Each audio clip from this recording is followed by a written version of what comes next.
Imagine spending 15 years climbing the ladder of success, one careful step at a time. Every morning you wake up knowing exactly who you are and where you belong. Your colleagues respect you. Your family is proud. Your future seems secure, mapped out like a well-planned journey. Now imagine that everything you've built, every relationship you've nurtured, every dream you've chased, disappears in the time it takes to send a single message. Not a week, not a day, not even an hour, just minutes. This is the story of Marcus Chen, a man who learned that in our connected world, one moment of poor judgment can erase a lifetime of good choices. It's a story that could happen to anyone, anywhere, at any time. Because in the digital age, we're all just one click away from losing everything we've worked for. The scariest part? Marcus never saw it coming, neither would you. Marcus Chen adjusted his tie for the third time that morning, a habit he'd developed over 15 years of corporate life. The reflection staring back at him from his office window showed a man who had everything figured out. At 38, he was the youngest senior marketing director in the history of Pinnacle Communications, a Fortune 500 company that handled advertising for some of the biggest brands in America. The corner office on the 42nd floor wasn't just a workplace, it was a symbol of everything he'd achieved. The mahogany desk, the awards lining the walls, the view of the city skyline, all of it represented years of 60-hour weeks, missed dinners, and careful political navigation through corporate hierarchies. Marcus had earned every square foot of this space. His assistant Jennifer knocked gently on the glass door. "Mr. Chen, the Peterson Industries presentation is ready for your review." "The client meeting is in 2 hours." Marcus nodded, pulling his attention away from the window. Peterson Industries was their biggest potential client, a contract worth $28 million over 3 years. Landing this account would not only secure his position, but likely fast-track him to vice president. He'd been preparing for this moment for 6 months. The presentation was flawless. Marcus had personally overseen every slide, every statistic, every design element. His team had worked around the clock to create what they all believed was their best work ever. The marketing strategy they'd developed wasn't just innovative, it was revolutionary for Peterson's industry. "Tell the team to gather in conference room A in 30 minutes, Marcus said, reviewing the final slides one more time. "I want to run through this presentation 3 more times before we meet with Peterson." Jennifer smiled. "They're already there, sir." Sarah mentioned they'd been practicing since 7 this morning. That was his team, dedicated, hardworking, and loyal. Marcus had handpicked each member over the past 3 years. Sarah Williams, his deputy director, was brilliant with strategy. Tom Rodriguez could turn any concept into visual magic. Lisa Park understood consumer psychology better than anyone he'd ever met. Together, they'd won 14 major accounts and hadn't lost a single client presentation in 18 months. Walking toward the conference room, Marcus passed the employee recognition board where his photo appeared 3 times, Employee of the Year twice, and Excellence in Leadership once. His colleagues nodded respectfully as he passed. Several stopped to wish him luck with the Peterson presentation. This was his world, and he ruled it with quiet confidence and earned respect. The conference room buzzed with nervous energy. His team had arranged the materials perfectly, backup laptops ready, presentation slides loaded and tested. Marcus looked around the table at faces he'd grown to trust completely. These weren't just employees, they were his professional family. "All right, everyone," Marcus began, settling into his chair at the head of the polished table. "This is the big one. Peterson Industries isn't just another client. This account will define our department's future and set us up for the next 5 years. But more than that, it's a chance to showcase the innovative work we've been developing." Sarah leaned forward, her notebook already filled with last-minute notes. "The market research is solid, Marcus. Peterson's target demographic is shifting, and they don't even realize it yet. Our strategy will completely reposition them ahead of their competitors." Tom pulled up the visual presentation on the large screen. "The creative elements tell a story that connects emotionally with consumers while highlighting Peterson's unique value proposition. We've tested every image, every color scheme, every font choice." Lisa nodded enthusiastically. "The psychological triggers we've incorporated will resonate with Peterson's audience in ways their current marketing never could. We're not just selling products, we're selling aspirations." Marcus felt a familiar surge of pride watching his team. They understood the vision, believed in the work, and trusted his leadership. This was what 15 years of relationship building and skill development had created. A machine that produced excellence. His phone buzzed with a text from his wife, Elena. "Good luck today, honey. Sophia and I will be thinking about you. Dinner at Romano's tonight to celebrate? Marcus smiled, typing back quickly. Count on it, this one's in the bag. Elena had been his anchor through the demanding climb up the corporate ladder. They'd met in college, married young, and built a life together that balanced his career ambitions with her work as a freelance graphic designer. Their daughter Sophia, now 12, was brilliant and curious, always asking about his work and showing genuine interest in his projects. The family had just moved into their dream house in Westfield Estates, a gated community with excellent schools and successful neighbors. The mortgage was substantial, but Marcus's salary could handle it comfortably, especially with the raise that would come with landing the Peterson account. Marcus? Sarah's voice brought his attention back to the room. Should we run through the financial projections one more time? Absolutely, Marcus replied, sliding his phone into his jacket pocket. Let's make sure every number is perfect. They spent the next hour reviewing every detail. Marcus questioned assumptions, challenged projections, and refined talking points. His team responded with the kind of thorough preparation that had made them the most successful department in the company. By the time they finished, Marcus felt completely confident. The Peterson Industries executives would arrive at 2 o'clock. Marcus had researched each of them thoroughly. James Peterson, the CEO, was known for making quick decisions based on gut instinct rather than lengthy deliberation. Maria Santos, the chief marketing officer, valued innovation but needed to see clear return on investment projections. David Kim, the chief financial officer, would scrutinize every dollar of the proposed budget. Marcus had crafted his presentation to speak to each of their priorities while maintaining a cohesive narrative that positioned Pinnacle Communications as the only agency capable of transforming Peterson's market presence. 1 hour until showtime, Tom announced, checking his watch. Marcus stood up, straightening his jacket. Everyone grab lunch, clear your heads, and meet back here at 1:45. Today, we make history. As his team filed out of the conference room, Marcus remained behind, looking out the window at the city below. Somewhere in those buildings were competitors who wanted this account just as badly. Other agencies had probably spent just as much time preparing. But Marcus knew something they didn't. His team wasn't just presenting a marketing strategy. They were offering a partnership that would revolutionize how Peterson Industries connected with their customers. His phone buzzed again, this time with a message from his friend David, who worked in the building's IT department. Hey Marcus, there's some weird network activity today. Just a heads up to save your work frequently. Might be some connectivity issues. Marcus made a mental note to mention it to Jennifer. The last thing they needed was technical problems during the Peterson presentation. Everything had to be perfect. Walking back to his office, Marcus stopped at Jennifer's desk. Any last-minute changes to the schedule? No, sir. Everything's on track. Peterson's team confirmed their arrival time, and I've arranged for coffee and pastries in the main conference room. Security has their visitor badges ready. Perfect, Marcus said. And Jennifer? Thank you. I know you've been working extra hours to make sure everything runs smoothly today. She beamed. We're all rooting for you, Mr. Chen. Back in his office, Marcus reviewed his notes one final time. 15 years had led to this moment. The Peterson presentation that would cement his reputation and secure his family's future. Everything he'd worked for, everything he'd built, was about to pay off in the biggest way possible. The awards on his wall seemed to gleam a little brighter. The view from his window looked a little more impressive. The future stretched ahead of him, full of promise and possibility. Marcus Chen had no idea that in less than 3 hours, none of it would matter anymore. The Peterson Industries team arrived exactly on time. Marcus watched from his office window as their black sedan pulled up to the building's entrance. James Peterson stepped out first, a tall man with silver hair and the confident stride of someone accustomed to making million-dollar decisions quickly. Maria Santos followed, checking her phone while walking, her red blazer a sharp contrast against the gray building facade. David Kim emerged last, carrying a leather portfolio that Marcus knew contained financial projections and competitor analysis. Marcus felt his pulse quicken, but not from nerves. This was excitement, the thrill of a hunter who'd tracked his prey perfectly and was about to close in for the kill. Except in this case, the prey was a $28 million contract that would change everything. Jennifer's voice came through the intercom. Mr. Chen, our guests have arrived.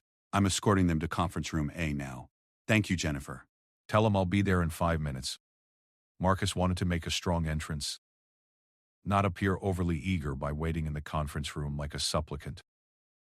He checked his appearance one final time, gathered his presentation materials, and walked purposefully toward what would either be the greatest triumph of his career or just another successful day at the office. Either way, he was ready. The conference room had been transformed. Jennifer had outdone herself. The lighting was perfect, the temperature comfortable, and the refreshments arranged elegantly on the side table. His team sat confidently around the polished table, looking professional and prepared. The Peterson executives had taken seats across from them, their expressions politely neutral but attentive. "Mr. Peterson, Miss Santos, Mr. Kim," Marcus said, extending his hand to each guest. "Welcome to Pinnacle Communications. We're honored you're considering us for this partnership." James Peterson's handshake was firm and brief. "Marcus, we've heard impressive things about your team. We're looking forward to seeing what you've developed." The presentation began flawlessly. Marcus opened with market research that painted a clear picture of Peterson Industries' current position and the opportunities they were missing. Sarah followed with strategic insights that visibly impressed Maria Santos, who took detailed notes throughout the segment. Tom's creative presentation was masterful. The visual elements he'd designed didn't just look professional. They told a story that connected Peterson's products to consumer emotions in ways their current marketing completely missed. David Kim leaned forward during the budget breakdown, asking sharp questions that Tom answered with confidence and precision. Lisa's consumer psychology analysis was the crescendo. She demonstrated how their proposed strategy would not only reach Peterson's target demographic, but actually expand it by appealing to customer segments Peterson had never considered. James Peterson nodded approvingly several times during her presentation. "This is exactly the kind of innovative thinking we need," Maria Santos said during a brief break. "Your team clearly understands our industry better than we expected." Marcus felt victory within his grasp. Everything was proceeding perfectly. The Peterson executives were engaged, impressed, and asking the right questions. His team was performing at their highest level. The contract was practically signed. That's when his phone buzzed. It was sitting on the table next to his presentation notes, face down as always during client meetings. Marcus glanced at it briefly, saw a text message notification, and ignored it. Nothing was more important than this presentation. The phone buzzed again. This time, James Peterson noticed. "Please take it if it's urgent," he said with the politeness of someone who preferred to handle interruptions quickly rather than let them become distractions. Marcus picked up the phone, intending to quickly silence it. The message was from David in IT. "Urgent. Major security breach detected. Do not open any files or emails. Network compromised." A chill ran down Marcus's spine, but he maintained his composure. "Just a minor technical issue," he told the Peterson team. "Nothing that affects our presentation." But something nagged at him. David had mentioned network connectivity issues earlier. Now there was talk of a security breach. Marcus made a quick mental calculation. They were about to move into the final phase of the presentation, where he would share some proprietary market research that gave them a competitive edge. His laptop was connected to the company network. All their presentation files were stored on company servers. If there really was a security breach, Marcus excused himself for a moment and stepped outside the conference room. He called David directly. "Marcus, thank God you called." David's voice was tense and urgent. "We've got a massive security incident. Someone's been accessing employee emails and internal files. The whole network is compromised." "How bad is it?" Marcus asked, his stomach sinking. "Bad. Really bad. IT is shutting down everything systematically, but we think someone's been in our system for hours, maybe longer. You need to log out of everything immediately and change all your passwords." Marcus's mind raced. The presentation was going perfectly. Peterson Industries was ready to sign. This was the moment he worked toward for 6 months. But if their network was compromised, "I'm in the middle of the biggest presentation of my career," Marcus said. "Can this wait 30 minutes? "Marcus, listen to me carefully." David's voice dropped to almost a whisper. "They're saying this breach might be corporate espionage. Someone could be stealing client information, financial data, presentation materials. You cannot use any company's systems right now." The weight of the situation hit Marcus like a physical blow. If their presentation materials had been stolen, if Peterson's confidential information was compromised, if their competitors had access to their strategic proposals. But 30 minutes. That's all he needed. 30 minutes to close the biggest deal of his career. Marcus made his decision. He walked back into the conference room, his smile firmly in place. "I apologize for the interruption. Where were we?" The presentation continued. Marcus delivered the final segments with passion and precision. He shared the proprietary market research, demonstrated their competitive advantages, and painted a vivid picture of Peterson Industries' future, with Pinnacle Communications as their partner. James Peterson was convinced. "This is exactly what we'd been looking for," he said. "When can we move forward with contracts?" "We can have preliminary agreements ready by tomorrow," Marcus replied, his heart soaring despite the nagging worry about the security breach. "Excellent," Maria Santos added. "We'll need to share some additional financial projections with your team tonight so you can refine the budget proposals." That's when Marcus's phone exploded with notifications. Not just one or two messages, dozens. His phone buzzed continuously for nearly 30 seconds, the screen lighting up repeatedly with incoming texts, emails, and missed call notifications. Everyone in the room stared. "I'm so sorry," Marcus said, reaching for the phone to silence it. "This is highly unusual." But as he looked at the screen, his blood turned to ice. The messages were from colleagues, from other departments, from people throughout the company. And they all said variations of the same thing. "Are you okay? What happened? This can't be real. Call me immediately." The most recent message was from his boss, Robert Sterling, the vice president of marketing. "My office. Now." Marcus looked up to find 6 pairs of eyes staring at him with growing concern. James Peterson's expression had shifted from satisfaction to confusion. Maria Santos was checking her own phone, her eyebrows furrowed. David Kim looked like someone who'd just witnessed a car accident. I need to step out for just one moment," Marcus said, his voice somehow remaining steady despite the panic clawing at his chest. "Perhaps we should reschedule," James Peterson said, his tone cooler than it had been moments before. No, Marcus insisted. "This is just a minor issue. Give me 5 minutes to sort this out." He stepped outside the conference room again, his hands trembling as he called Robert Sterling. Robert answered before the first ring. "Marcus, what the hell did you do? I don't understand." "I'm in the Peterson presentation. Everything's going perfectly." "Marcus, listen to me very carefully. The security breach David warned you about? It wasn't just any breach. Someone hacked into our email system and sent messages from employee accounts. Messages that were never written by the employees." Marcus's world began to tilt. What kind of messages? Racist messages, sexist messages, messages that violate every company policy and human decency standard we have. And Marcus, Robert's voice dropped to barely above a whisper. "One of the worst ones came from your account, to a client, about Peterson Industries." The conference room behind Marcus contained the most important clients he'd ever pitched. His team was sitting in there, confused and concerned. James Peterson was probably checking his phone, possibly seeing news alerts, possibly discovering whatever message had been sent from Marcus's email account. Marcus Chen, who had spent 15 years building a reputation for professionalism and integrity, who had never sent an inappropriate email in his entire career, who treated every colleague and client with respect regardless of their background, was about to discover that in the digital age your reputation doesn't belong to you anymore. It belongs to whoever has access to your accounts, and sometimes they can destroy in minutes what took you decades to build. Marcus stared at his phone, Robert Sterling's words echoing in his mind like a death sentence. A racist message from his account to a client about Peterson Industries. "Robert, I need to see exactly what was sent," Marcus said, his voice barely above a whisper. "Marcus, I can't. It's better if you just come to my office. The Peterson presentation needs to end now." "What did the message say?"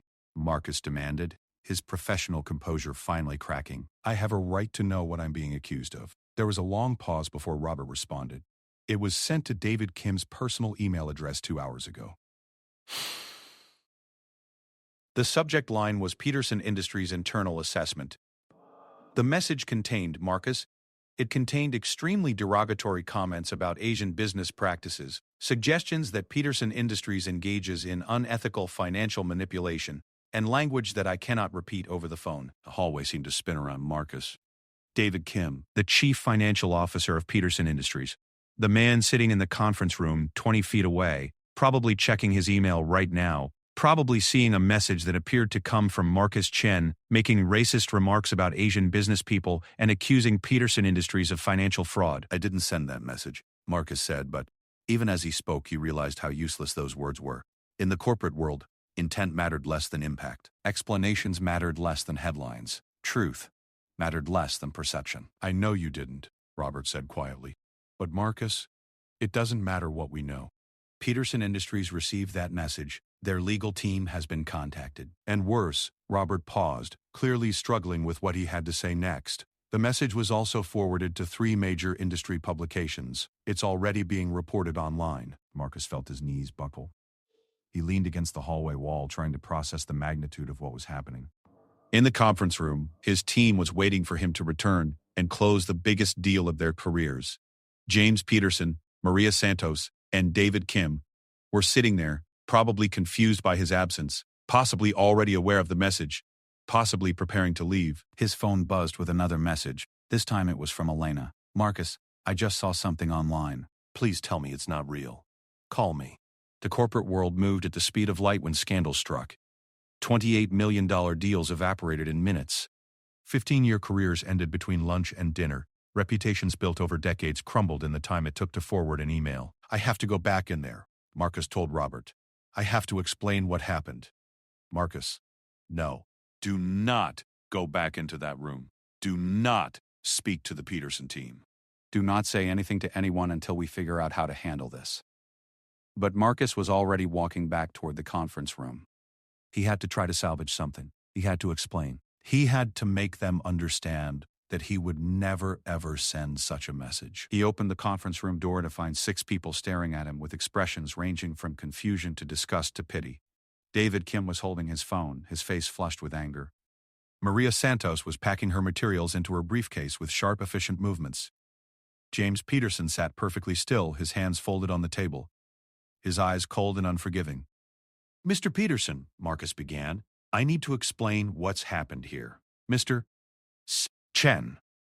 James Peterson's voice was ice-cold professional courtesy.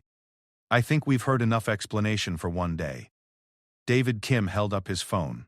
Would you like to explain this message that came from your email account 2 hours ago? The one that questions my competence based on my ethnicity and accuses our company of financial fraud? Marcus looked at his team. Sarah's face was pale with shock. Tom stared at the table, unable to meet his eyes. Lisa looked like she was about to cry. These people had trusted him, followed his leadership, believed in his vision. Now they were watching their careers implode alongside his. I did not send that message, Marcus said clearly and firmly.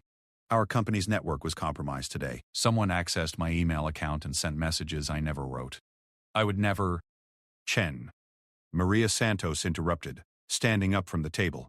Whether you personally typed that message or not, it came from your company, from your account, to our executive team. It contains accusations of illegal business practices and language that violates basic human decency. I understand how this looks, Marcus continued desperately. But if you'll just give me a chance to prove that our network was hacked, the message wasn't just sent to us, David Kim said, his voice shaking with controlled fury. It was also sent to TechCrunch, Ad Age, and Marketing Weekly. This isn't a private communication that can be explained away. This is a public attack on our company and our integrity. James Peterson stood up slowly. Mr. Chen, in 30 years of business, I've learned that when someone shows you who they really are, you should believe them. Whether you typed those words or someone else did, they came from your professional email address during your company's attempted courtship of our business. That tells me everything I need to know about Pinnacle Communications' professionalism and cultural values. Marcus watched his career die in real time. The Peterson team gathered their materials and walked toward the door without another word. 15 years of relationship building, 6 months of preparation, and the biggest contract opportunity of his career disappeared in less than 5 minutes. His team remained seated around the conference table, looking shell-shocked. Sarah was the first to speak. Marcus, she said quietly, is it true? Did someone really hack your email? Yes, Marcus replied, but he could hear how weak and desperate his own voice sounded. David and IT called me during the presentation. The entire network was compromised. Someone accessed employee accounts and sent messages that... But why would hackers target you specifically? Tom asked. Why would they send racist messages to our potential clients? It was a fair question, and Marcus didn't have a good answer. Corporate espionage usually involved stealing information, not destroying reputations. Someone had specifically chosen to send inflammatory messages from his account to their biggest potential client. This wasn't random vandalism, it was targeted destruction. His phone rang. The caller ID showed his home number. Elena? Marcus answered, stepping away from the table. Marcus, I need you to come home right now. Elena's voice was tight with control, the way it got when she was trying very hard not to panic in front of their daughter. There are news vans outside our house. Reporters are calling. Sophia's friends are asking her about things they read online. You need to explain to me what's happening. News vans. Reporters. The story had already spread beyond the business world into mainstream media. Marcus Chen, Senior Marketing Director, racist email scandal, major corporation, potential client, all the elements needed for a viral news cycle that would destroy not just his career, but his family's privacy and peace of mind. I'm leaving now, Marcus told Elena. Don't answer the door. Don't answer any unknown phone numbers. I'll explain everything when I get there.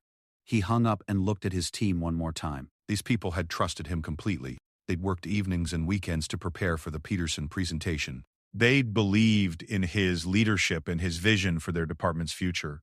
Now they were sitting in a conference room where their biggest client had just walked out in disgust, where their director was embroiled in a racism scandal, where their own professional reputations were damaged by association. "I'm sorry," Marcus said simply. "I know how this looks. I know how hard you all worked. I know this isn't fair to any of you. But I want you to understand that I did not send that message. I would never send such a message. Someone targeted our team, our presentation, our client, and I'm going to find out who." Lisa wiped away tears she'd been holding back. "What happens to us now, Marcus? What happens to our department?" Marcus didn't have an answer. In the corporate world, scandals were like forest fires. They burned everything in their path, guilty and innocent alike. His team's association with him might damage their own careers for years to come.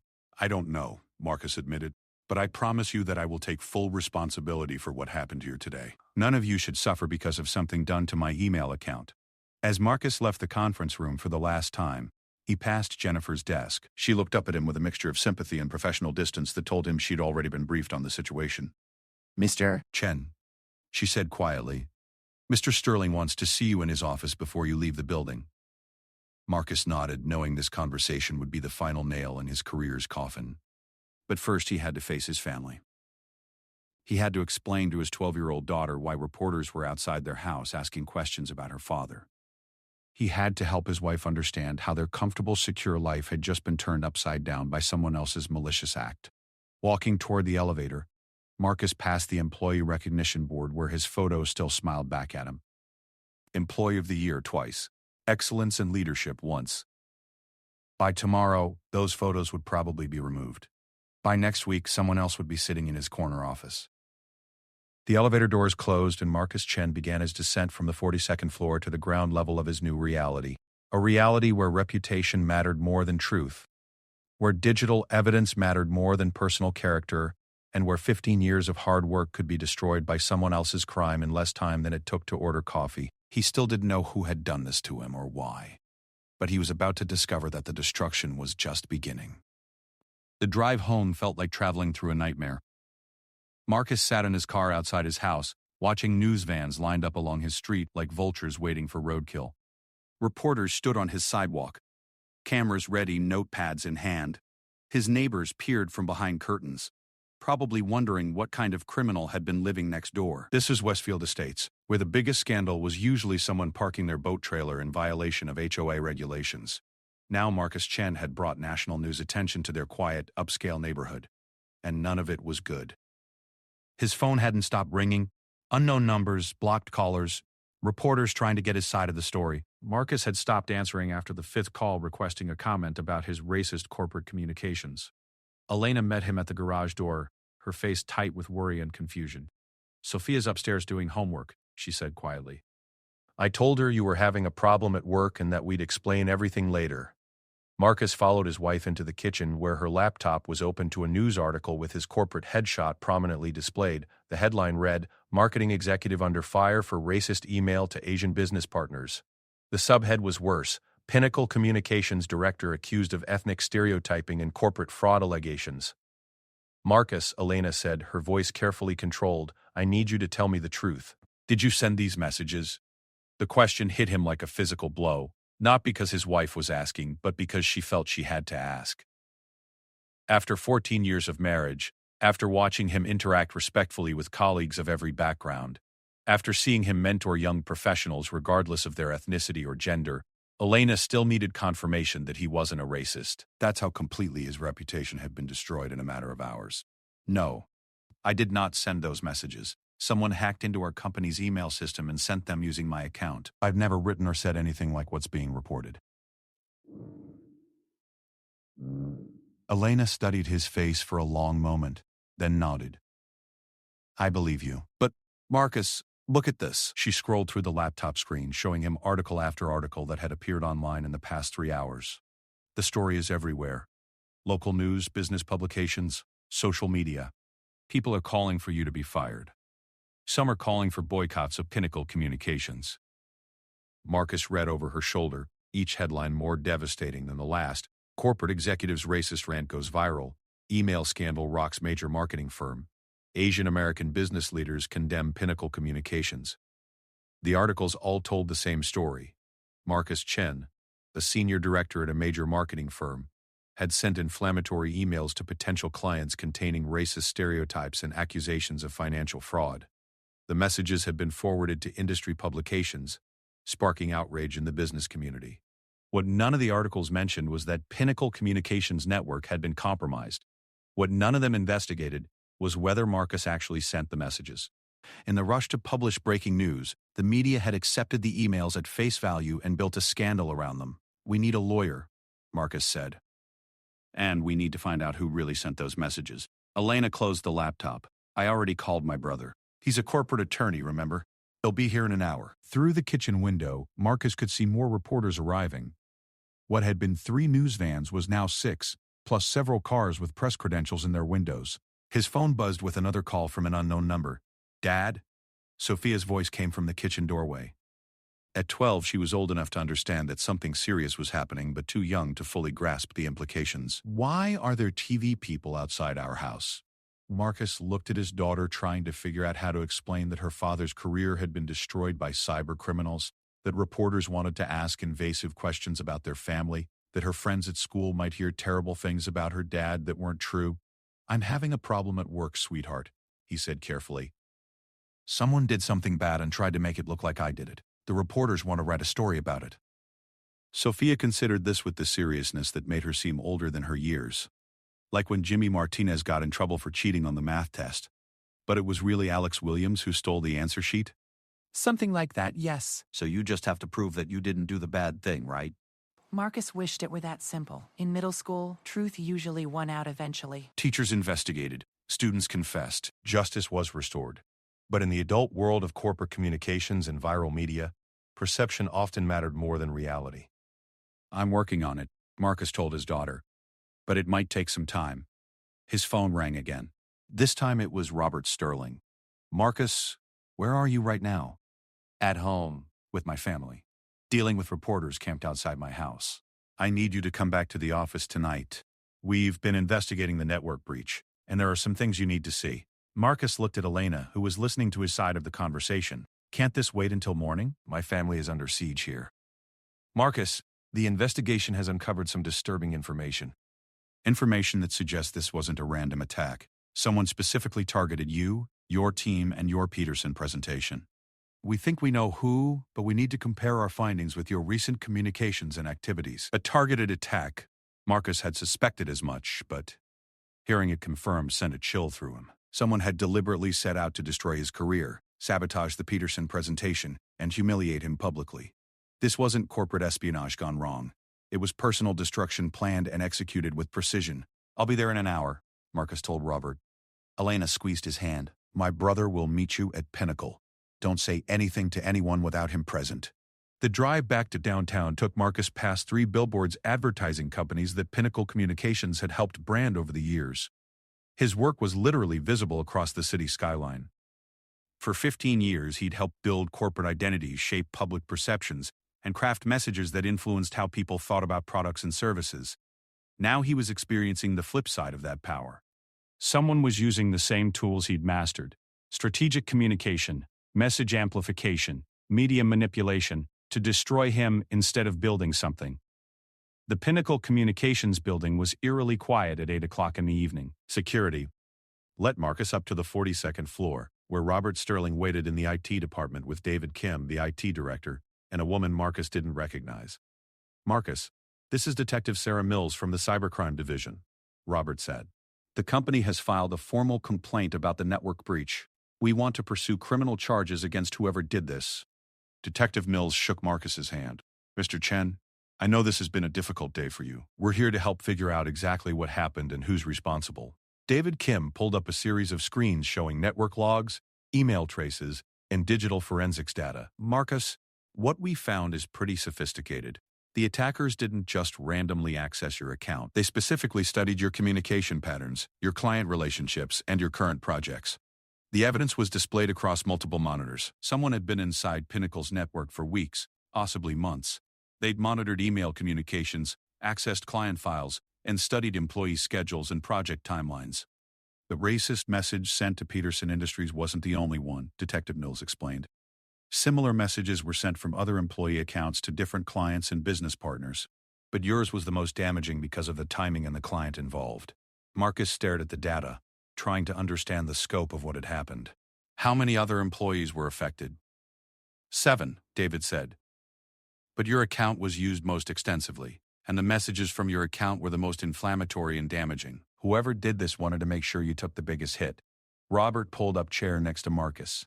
The question is why? Why target you specifically? Why sabotage the Peterson presentation? This wasn't random. Someone wanted to destroy your career. Marcus thought about his recent interactions, his professional relationships, any conflicts or disagreements that might have escalated to this level of retaliation. He'd always been careful to maintain positive working relationships. He'd mentored junior employees, collaborated effectively with other departments, and treated competitors with professional respect. There is one thing, Marcus said slowly. About 6 months ago, we competed against Henderson and Associates for a major client. We won the account, and their lead director, Brad Morrison, was pretty upset about losing it. He said some things about my presentation methods being unethical. Detective Mills leaned forward. What kind of things? He accused me of using inside information to tailor our proposal. He suggested that we'd somehow gotten access to their competitive analysis. Wasn't true, but he was very vocal about it at an industry conference. David Kim pulled up another screen. Morrison. Brad Morrison. Let me check something. His fingers flew across the keyboard. Marcus, this is interesting. Look at this. On the screen was a trail of digital breadcrumbs showing how the attackers had accessed Pinnacle's network. The entry point was traced back to a phishing email that had been sent to employees 3 months ago. The email had appeared to come from Henderson and Associates requesting information about a potential collaboration. Someone at Henderson and Associates sent a fake collaboration email to your company, Detective Mills said. When employees clicked on the attached document, it installed malware that gave the attackers access to your network. The pieces were starting to fit together.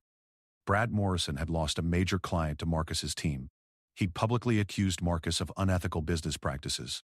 3 months later, someone with connections to Henderson and Associates had launched a sophisticated cyber attack designed to destroy Marcus's reputation and sabotage his biggest client presentation. But proving it would be another matter entirely. Can we trace this back to Morrison directly? Marcus asked. We're working on it, Detective Mills said. But cybercriminals are usually careful about covering their tracks. Even if Morrison hired someone to do this, proving his involvement will take time that Marcus didn't have. The Peterson contract was already lost. His reputation was already destroyed. News articles were already published. Social media was already ablaze with outrage about his alleged racism. Justice might eventually prevail in a courtroom, but in the court of public opinion, he'd already been tried and convicted. How long will it take to clear my name? Marcus asked. Detective Mills and Robert exchanged glances that told Marcus everything he needed to know. In the digital age, accusation moved at the speed of light, but exoneration moved at the speed of bureaucracy. By the time the truth came out, if it ever fully did, Marcus Chen's career would be ancient history. We're going to fight this, Robert said firmly. The company will make a public statement about the network breach. We'll provide evidence that these messages were sent by cybercriminals, not by our employees. But Marcus knew that corporate statements were easy to dismiss as damage control. Evidence of hacking could be written off as elaborate cover stories. In a world where people wanted simple narratives and clear villains, the complex truth about cybercrime and corporate espionage was much harder to sell than the straightforward story of a racist executive getting caught. As Marcus left the building for the second time that day, he realized that identifying his attackers was only the first step in a much longer battle. Proving his innocence was possible. Rebuilding his reputation would be the real challenge. Outside, the city lights sparkled against the night sky. The same view that had inspired him that morning when he believed he was about to close the biggest deal of his career. Now that view looked different. Less like a symbol of his success, and more like a reminder of how far he had to fall.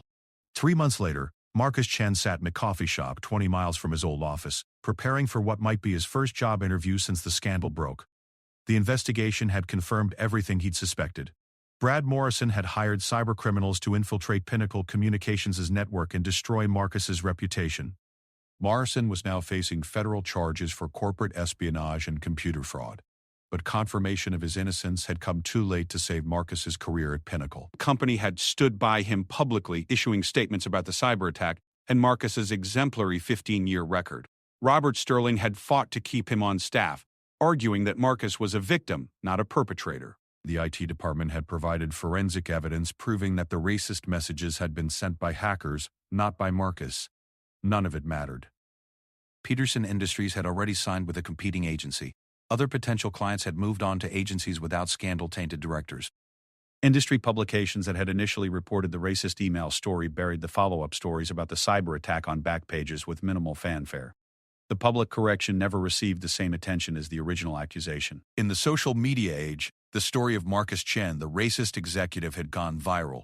The story of Marcus Chen, the cybercrime victim, had barely registered. I had to resign, Marcus had told Elena 6 weeks after the attack. My presence was becoming a liability for every client presentation. Potential clients would research our team and find articles about the racist email scandal. They didn't want to dig deeper to find out it was fake. The resignation had been mutual and amicable. Pinnacle gave Marcus an excellent severance package and agreed to provide positive references emphasizing his real track record rather than the manufactured scandal. They'd also agreed to mention the cyber attack prominently in any reference letters, but explaining a 3-month gap in employment was proving difficult in interviews. Even when prospective employers understood that Marcus had been the victim of cybercrime, they worried about the lingering reputational damage. Marketing was about image and trust, two things that had been irreparably damaged for Marcus in the eyes of many people who only knew his name from negative headlines. The coffee shop interview was with a small marketing firm that specialized in helping businesses rebuild their reputations after crises. The irony wasn't lost on Marcus. His own reputational crisis had led him to a company that helped others with theirs. Jennifer Walsh, the firm's founder, was running 20 minutes late.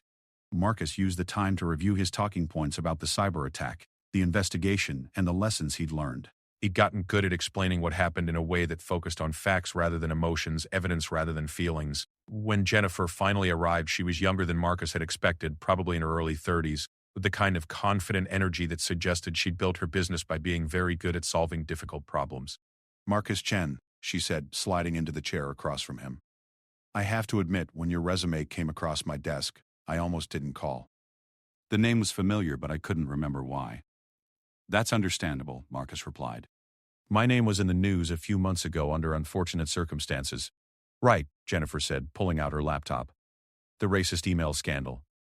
Except when I researched it further, I found the follow-up stories about the cyber attack and the criminal charges against your competitor. Most people probably never saw those stories.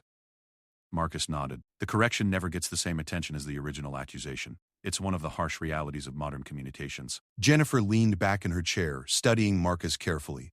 That's actually why I called you in for this interview. See, my company helps clients who've been wrongfully accused, unfairly criticized, or victimized by false information campaigns. And I can't think of anyone who would understand that challenge better than someone who's lived through it personally. For the first time in months, Marcus felt a spark of hope. You want to hire someone specifically because they've experienced reputational damage? I want to hire someone who understands how quickly trust can be destroyed and how slowly it can be rebuilt, Jennifer corrected. Someone who knows what it feels like when the media gets the story wrong and moves on without fixing it. Someone who's learned the hard way that in our connected world, perception often matters more than truth. The interview lasted 2 hours. Marcus found himself discussing not just his marketing experience, but his insights into crisis communications, digital reputation management, and the psychology of public opinion. He talked about watching his 15-year career collapse in real time, about the difference between corporate statements and public belief, about the challenge of proving a negative in an age of viral misinformation. The hardest part, Marcus told Jennifer, wasn't even losing my job. It was explaining to my 12-year-old daughter why reporters were outside our house asking questions about things her dad never did. It was watching my wife have to defend my character to neighbors who'd read headlines but not follow-up stories. Jennifer took detailed notes throughout their conversation. How do you rebuild trust once it's been damaged this badly? Marcus had thought about this question every day for 3 months, very slowly and very carefully. You start by acknowledging that perception is reality for most people, even when perception is based on false information. You focus on rebuilding relationships one person at a time, rather than trying to change public opinion all at once. You accept that some people will never believe your side of the story, no matter how much evidence you provide. And you accept that your reputation will never be exactly what it was before, Jennifer added.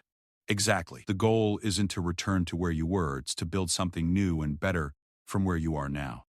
3 weeks later, Marcus started his new job as Director of Crisis Communications at Walsh Reputation Management. His first client was a small tech startup whose founder had been falsely accused of sexual harassment by a former employee seeking to damage the company before an IPO. His second client was a restaurant chain dealing with false food poisoning claims spread through social media by a competitor. Each case was different, but the underlying challenge was always the same.